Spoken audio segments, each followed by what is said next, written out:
Fresno police officers scoring big raises after the heated negotiations with the city of Fresno.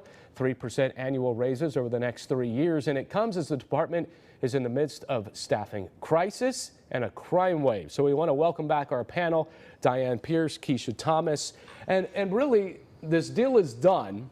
And does the Fresno Police Department, now with the highest pay scale, have a lot more pressure to make this city a lot more safer? Keisha? Yes, they do. But with that being said, we also have an opportunity to hire new people, bring new people on, train new people, and teach them how to be great officers.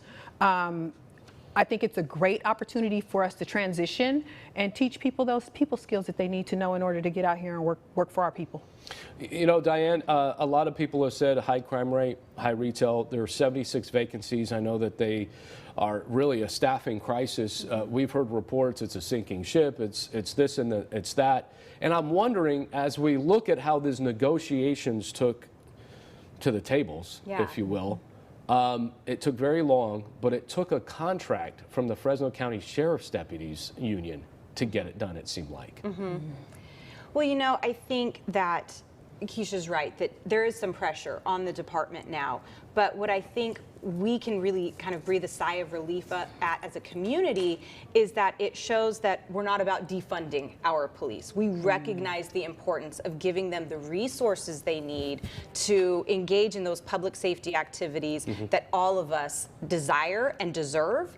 And I'm glad that they have those opportunities.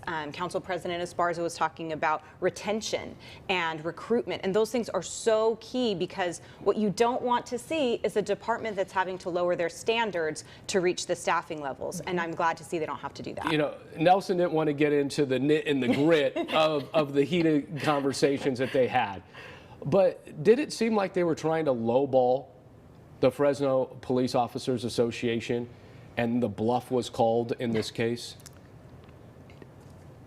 In negotiations, what do? You lowball when you get a new car.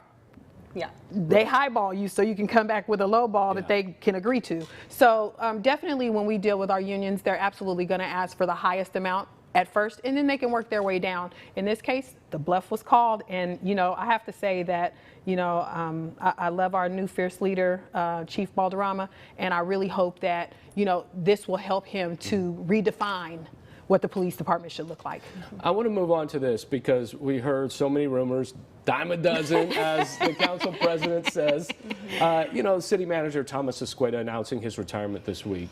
Earlier in the month, it was Tim Orman, Mayor Dyer's chief of staff, saying, "I'm leaving as well." What do you make of this? Is this a major shakeup to Dyer's administration? And was some of this over this negotiation?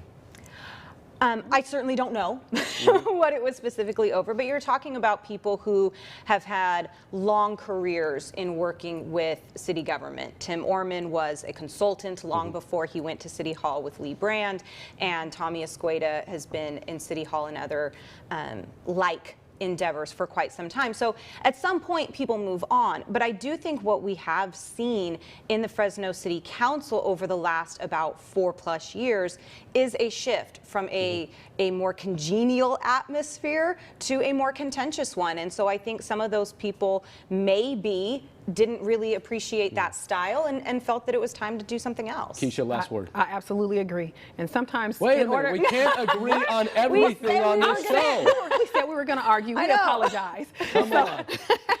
So I'm going to say, you know, sometimes we hire people and those people can't give us what we need, and that might very well be the truth in this case. I don't know. So it doesn't look, you know, and I'm not trying to start anything, but some. Oh yes, you are. I know. No. But sometimes people say perception is reality. True, right? It's true.